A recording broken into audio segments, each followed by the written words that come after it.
Magandang kaliwanagan po sa inyong lahat. Ako po ay magpapakilala. Ako po si Mary Ann.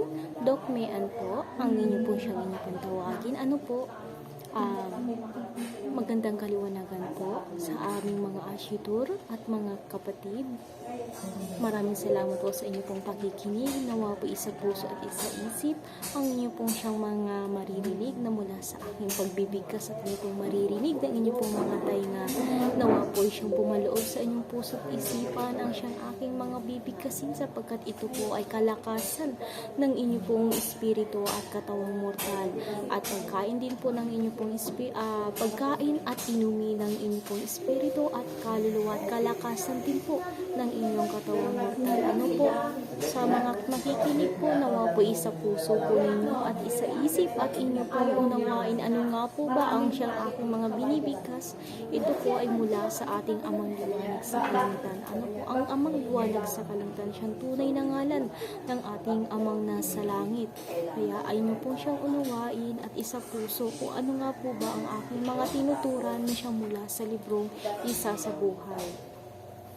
Aking pong sisimulan at inyo'y nawa pong pakinggan at isa puso.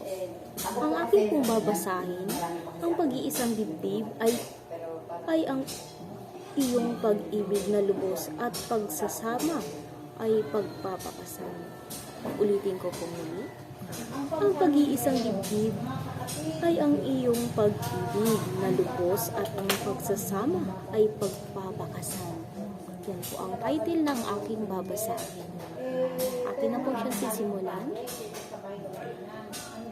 Ako'y pumaritong muli sa inyong naririnig, inyong silayin, anak, anak. Anak, iyong nasilayan, anak, ngunit ikay hindi na matutulungan pa sa panahon na ako'y pinaslang. Ang tangi na lamang at marapat, anak, ay ang ako'y tulungan. Isiwalat ang katotohanan. Ang aking buhay sa lupang inilathala ng aking anak ay isa lamang talambuhay, na inilathala ang higit na mahalaga ay ang katotohanan na iyong paglalathala. Ang panahon, anak, na aking binabaan, higit sa kasalanan ang mabuhay ng mababa at higit na mabuti ang mabuhay ang marangya sa panahon na yaon. Ang mababa ay mawawala, ang marangya ay kikitil sa kanilang, ngunit ang panahon ninyong binabaan na siyang inyong masisilayan ay ang panahon ng mabuhay ng mababa ay pakikidigma ang siyang haharapin at ang mabubuhay ng marangya ang siyang mapayapa. Ngunit darating din ang buhay na walang hanggan. Ang mababa ang siyang paroroon sa tahanan ng ating Ama sa kalangitan at ang marangya ay siyang naging mapayapa sa ibaba. Iyong pakatandaan, imahinasyon man ang siyang bubuo sa iyong nasisilayan, ngunit batid ang katotohanan. Ang ibig pong sabihin nito, ano po? Darating din ang buhay na walang hanggan. Ang bababa ay siyang paroroon sa tahanan ng ating Ama sa kalangitan. Ang ibig pong sabihin, ang mga taong may mabubuting kalooban na siyang nagtutulong sa kanyang kapwa at kanyang ibinababa ang kanyang kalooban para sa kanyang mga kapatid at pagmamahal sa kanyang mga kapatid ay nasisilayan ng ating Ama sa langit at kayo po ay siyang kanyang ibigin at mamahalin at kayo po ay paparoon sa kanyang tahanan sa liwanag, sa kaliwanagan, sa kalangitan, sa kanyang tahanan, sa kalangitan. Yun po ang ibig sabihin niyan kung kayo po ay siyang magmakabuti na lamang at huwag na pong ibigin pa ang siyang mga salapi na siyang na siyang lumilipol at tawag po doon. Sa inyo pong kaisipan ay siyang nananatili po, na siyang nagkokontrol po sa inyo pong isipan ang pananalapi. Ngunit kung kayo po ay makukontento lamang sa inyo pong siyang kung ano lang po meron po kayo po ay siyang malalaman kung gaano kahalaga ang buhay na mabuhay dito sa lupa na merong kababaang loob at pagmamahal at pananampalataya sa ating Ama sa langit, sa ating Amang Jesus sa kalangitan. Kung kayo po ay siyang magmamataas at iibigin ng salapi at siyang paghariin ang makamundong kaisipan, ay kayo po at inyo pong iibigin ang masasamang gawain na siyang lumilipol po sa inyong kaisipan, nagkukontrol sa inyong katawan, ganoon din sa inyong kaisipan.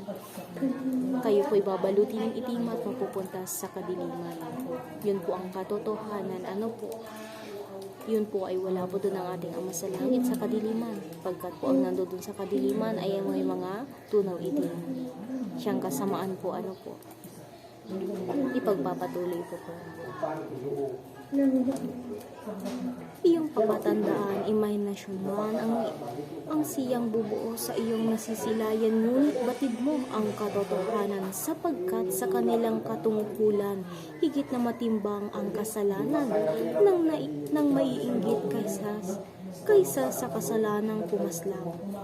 Isipan lamang ang nagyayari sa marapat at hindi marapat na siyang gagawin ng karamihan. Huwag mong pakinggan ang isang mortal, bagkos ang kautusan ng ating Ama sa kalangitan, ang iyong pakikinggan. Ibig sabihin po, ang ating Ama sa langit, ang ating maliwanag sa kalangitan, ay siyang bumaba na po at nagkaloob po ng mga mensahe mula sa kalangitan sa pamagitan po ng pagbababa niyang kanyang mga banal na anghel sa kalangitan, sa pamagitan ng aming mensahera, ay siyang bumababa ang kanilang presensya at sila po ay nagtuturan upang maiparating ang mensahe ng ating Amang nasa kalangitan. Yun po ang kanilang nais, at sa kanila po ay mabago na po ang siyang mga kaisipan ng mga tao at magbalik loob sa ating Ama sa langit, at sila po ay manatili na lamang na siyang mabuti ang kalooban, mababa ang kalooban, at siyang magpabalot po ng liwanag. Ang liwanag po na tinutukoy ay ikaw po ay maghampan sa iyong sarili bilang isang mabuting tao na nandito sa lupa. Kayo po ay magiging liwanag. Yun po ang ibig sabihin. Ngunit kung kayo po ay siyang mananatili na maging masama at ibigin sa salapi at karangyaan, kayo po ay babalutin ng kasamaan. Yun po ay ang itim o kampo ng kadiliman ay siyang mananatili po sa inyong tabi. At kayo po ay hindi maganda ang kaisipan. Kung nais niyo po na siyang ibigin kung inyo pong nais na mapunta sa kalangitan, kayo po ay magpakabuti at kayo po ay maging mababa ang kalooban para po sa lahat, sapagkat tayo po ay magkakapatid. Tayo po ay pantay-pantay lamang, wala pong mataas, wala pong mababa. Muli po maraming salamat po. Ay pagpapatuloy ko po muli. Siya ay iyong kapatid, ikay mayroong gaya niya, ngunit ang iyong tungkulin ang higit gaya ng aking tinuturan, na mababa man ang iyong kinakatayuan, ngunit nasisilayan ang katotohanan, sapagkat ang lahat ay mababago. Ang mababa ay hindi mananatiling mababa. Anak, karangyaan lang ang kanilang kakayahan, ngunit ang kapangyarihan na nasa iyong mga palad, iyong sundan ang daang aking tinuturan. Ika'y hindi kailanman mawawala, sapagkat ako'y nakagabay. Anak, iyong bitawan ang lahat ng siyang bumibitaw, sapagkat kailanman hindi mapapalapit ang siyang lumalayo. Ang kanilang kaisipan ay gaya ng iyong kaisipan, higit lamang ang iyong pananalig, higit lamang ang sandatan na iyong dala. Ibig sabihin po nito, may mga tao po na siyang meron pong mga tao na natuklasan ang katotohanan, ngunit sila po ay bumibitaw pa din. Ngunit kung meron pong siyang, sabi nga po, mapagmahal na kapatid, patuloy niyang aakayin ang kanyang kapatid na huwag bumagsak, huwag bumitaw, at huwag pong bitawan ang siyang katotohanan na nalaman, sapagkat ang pagtalikod po sa katotohanan na iyong natuklasan ay isang kabastusan sa ating Ama sa langit, sapagkat nalaman mo na ang katotohanan at kaligtasan, ngunit iyo pa rin binitawan, ngunit sa anong dahilan lamang?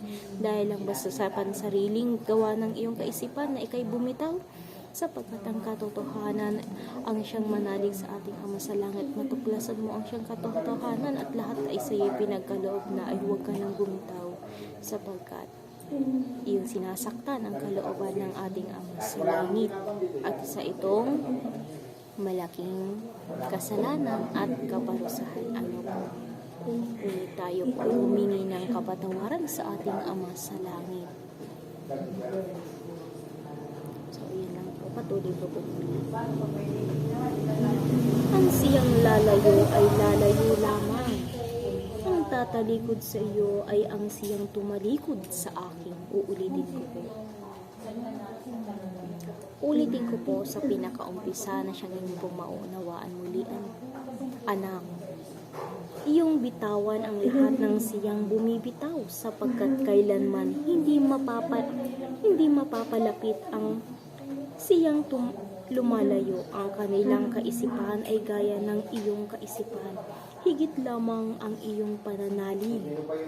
Kung pag mapananalig po talaga at ayaw mo sa sobrang pagmamahal mo sa ating Ama sa langit, maintindihan niyo po ang nais ng ating Ama sa langit, sapagkat mahal na mahal po tayo ng ating Ama sa langit, at nais po ng ating Ama sa langit lahat po tayo ay magbalik loob sa kanila, sapagkat po tayo ay lahat ay kanyang anak. Ano po, tapos may bibitaw po, hindi po ba? Ngunit kung meron po isang kapatid na ayaw niyang bumitaw ang kanyang kapatid, sapagkat alam niya po mapapalayo at sa ibang paroroon dadaan, sa ibang lugar o sa ibang daan siya mapupunta kapag siya bumitaw pa sa liwanag. Saan po ba mapupunta kapag bumitaw sa liwanag? Hindi po ba sa kadiliman? Hindi po ba?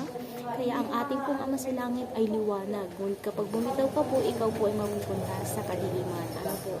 At hindi po kadiliman ang tahanan ng ating Ama sa langit. Kaya napakasakit po sa ating Amang nasa langit o Amang liwanag sa kalangitan na ang kanyang anak ay mapupunta sa kadiliman. At ganun din po sa kanilang mga kapatid po. Kaya ninanais din ng aming ng inyo po mga kapatid, kung kayo man po ay kanilang inaakay sa liwanag at kayo bumibitaw, na maunawaan po ninyo kung bakit pa rin po kayo ay inaakay. At kayo po ang makakapagligtas ng inyong sarili sa pamamagitan po ng inyong kaisipan at sa inyong pong puso, kung alin po ba ang tama, kung kayo po ba ay gagawa ng mabuti, gagawa ng masama. Kapag gumawa ng mabuti, kayo po ay mapupunta sa kalangitan, sa liwanag, kaliwanagan. Ngunit kung kayo po ay gagawa ng hindi maganda at kasamaan, kayo po ay mapupunta sa kampo ng kadiliman at kadiliman na wala pong liwanag. Muli po, tatapusin ko po muli. Ang lumalayo ang kanilang kaisipan ay gaya ng iyong kaisipan. Higit lamang ang iyong pananalig, higit lamang ang sandata sa iyong dala. Ang siyang lalayo ay lalayo lamang.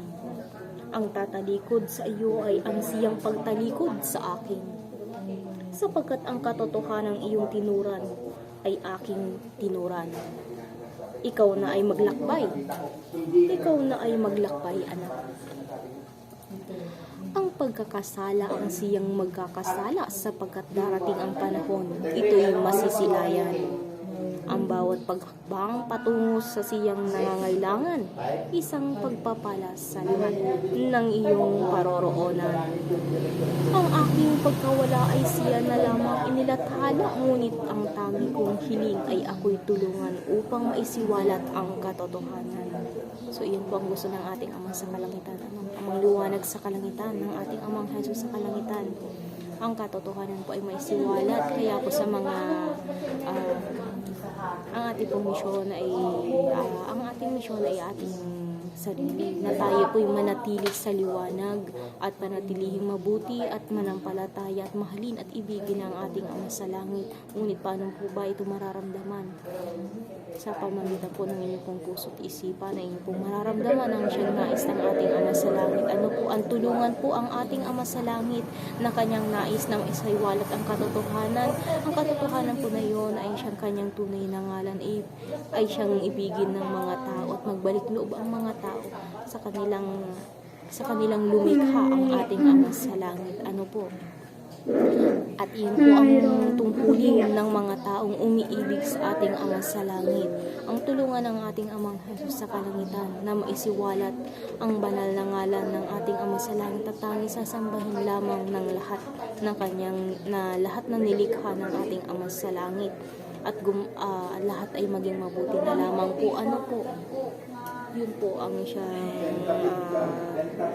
yun po ang pinakanilalaman ng ipinagkaloob ng ating Amang sa langit. Ano po, ang lahat po ay magbalik loob na po at humawag po ng sa langit, sapagkat ito nga po ay kanila po nais itama ang mga tao, sapagkat po wala naman po ang kaligtasan sa mga relihiyon na wala po sa katotohanan, at ganoon din po sa mga likha ng mga tao na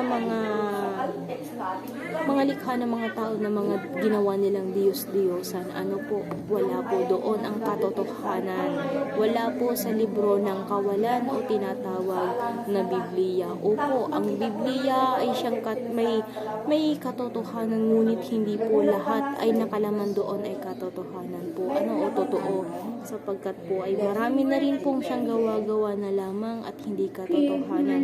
Ngunit po ang siyang mga pinababa ng ating amang liwanag sa kalangitan na ay siyang purong katotohanan po, at hindi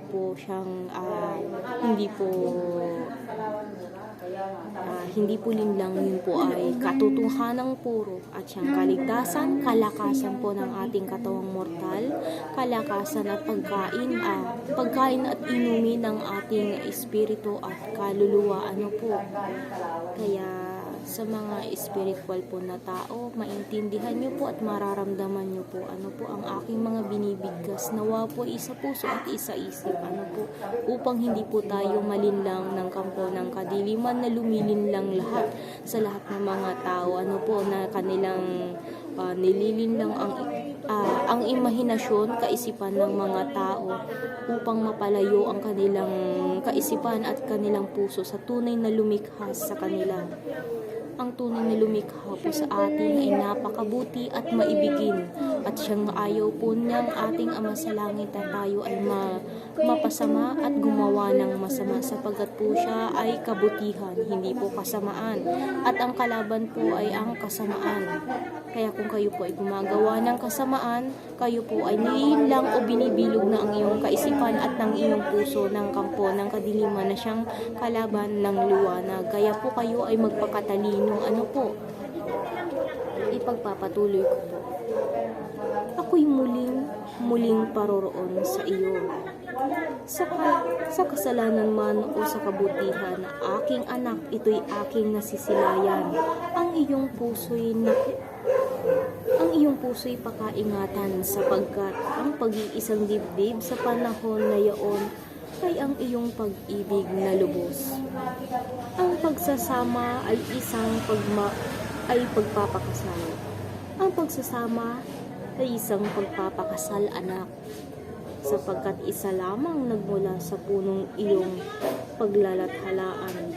Ang kasal na tinuturan, ang katotohanang kasal, anak, ay ang pag-ibig ng lubos. Paalam at sa muli. Hindi po nawa po maintindihan niyo po ang aking pong binasa na mula sa librong Risipula. Ang kaloob po ng ating Ama sa langit na libro na mula sa kalangitan. Ano po, nawa po'y maintindihan niyo pong muli paunti-unti man ay inyo pong itama ang inyo pong sarili sapagkat iyon po ay ang katotohanan, kaligtasan. Ang kaligtasan po ng inyong pong katawang mortal, kaligtasan po ng inyong kaluluwa at ng inyong pong espiritu. Ano po, tungo po sa kaliwanagan at maliligtas po kayo sa kadiliman. Yun lang po, muli po maraming salamat po at magandang kaliwanagan. Nawa po sa lahat ng mga nakinig ay liwanag po pumaroon sa inyo at bumalot po sa inyo at dagsadagsang biyaya ay nawa po pumaroon sa inyo. Muli po maraming salamat po at magandang kaliwanagan po muli. Salamat po.